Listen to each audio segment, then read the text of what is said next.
അഫ്സൽ ഖാനെ കുറിച്ച് പറയുമ്പോൾ എനിക്ക് തോന്നുന്നു എല്ലാവർക്കും അറിയാവുന്ന കാര്യം തന്നെയാണ്. പക്ഷെ കുറച്ച് പേർക്കെങ്കിലും അറിയാൻ വേണ്ടിയിട്ട് നമുക്ക് ഫാമിലിനെ കുറിച്ച് പറയാം. ഒരു വലിയൊരു മ്യൂസിക്കൽ ഫാമിലിയിൽ ആ, നിന്നാണ് ഞാൻ അഫ്സൽ ഖാൻ വന്നിരിക്കുന്നത്. എല്ലാവർക്കും അറിയാവുന്നതാണ്. ഫാദർ ഒരു മ്യൂസീഷ്യൻ ആയിരുന്നു. അതെ അതെ അതെ അതെ. ഫാദറിന്റെ ആ ഒരു കെയർ ഓഫിലാണ് ഞങ്ങൾ ബ്രദേഴ്സ് എല്ലാവരും മ്യൂസീഷ്യൻസ് ആയിട്ട് വന്നത്.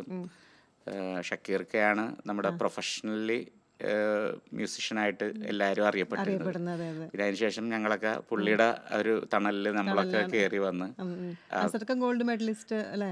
മറ്റേ നമ്മുടെ ആദ്യത്തെ റിയാലിറ്റി ദൂരദർശൻ കണ്ടക്ട് ചെയ്ത ഫസ്റ്റ് റിയാലിറ്റി ഷോ ഉണ്ട് ഹംസധ്വനി എന്ന് പറഞ്ഞിട്ട്.